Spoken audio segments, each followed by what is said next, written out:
اور رمضان المبارک کے حوالے سے میں ایک اور بات کہ گردوں کا درد جو میرے مشاہدے میں آیا ہے، اکثر لوگوں کو ٹھنڈا پانی پینے کی وجہ سے، ٹھنڈے مشروبات استعمال کرنے کی وجہ سے گردوں کی تکلیف ہو جاتی ہے، گردے میں درد شروع ہو جاتا ہے۔ تو اس کے لیے انتہائی سمپل نسخہ ہے، مارکیٹ میں اور یقیناً ہر گھر میں بھی موجود ہوگی، بہت ہی قدیم ترین نسخہ ہے اور طب یونانی میں اس کا استعمال بھی ہو رہا ہے، بہت سی کمپنیاں اس کی میڈیسن بھی بنا رہی ہیں۔ تو اجوائن دیسی جو ہوتی ہے وہ مارکیٹ سے پنسار سے آپ لیں گے، اور کند سیاہ جس کو ہم گڑ کہتے ہیں، جو پرانا گڑ ہوتا ہے، ایک تو وہ وائٹ والا ہوتا ہے، وہ والا نہ ہو، لیکن کاسٹک سوڈے کے بغیر جو بنا ہوتا ہے وہ والا گڑ مارکیٹ سے مل جاتا ہے، وہ بھی پاس رکھیں۔ اور تقریباً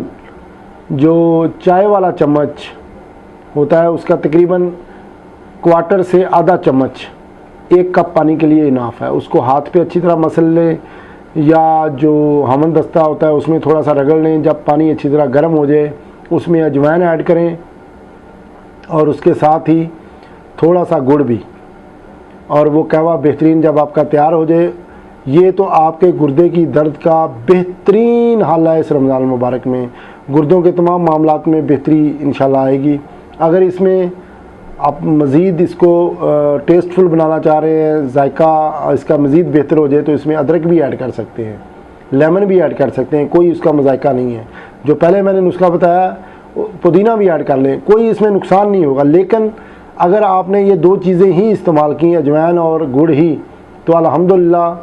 ود ان 5 to 10 منٹس آپ کا وہ جو ری کا درد ہے یا گردوں میں جو آپ کو تکلیف ہو رہی ہے ٹھنڈے مشروبات پینے کی وجہ سے، انشاءاللہ تعالی وہ ٹھیک ہو جائے گی، اور امید ہے اس کے بعد آپ مجھے دعاؤں میں ضرور یاد رکھیں گے۔ Subscribe to our channel by clicking the subscribe button. Click the bell button and enjoy the latest uploads from our channel.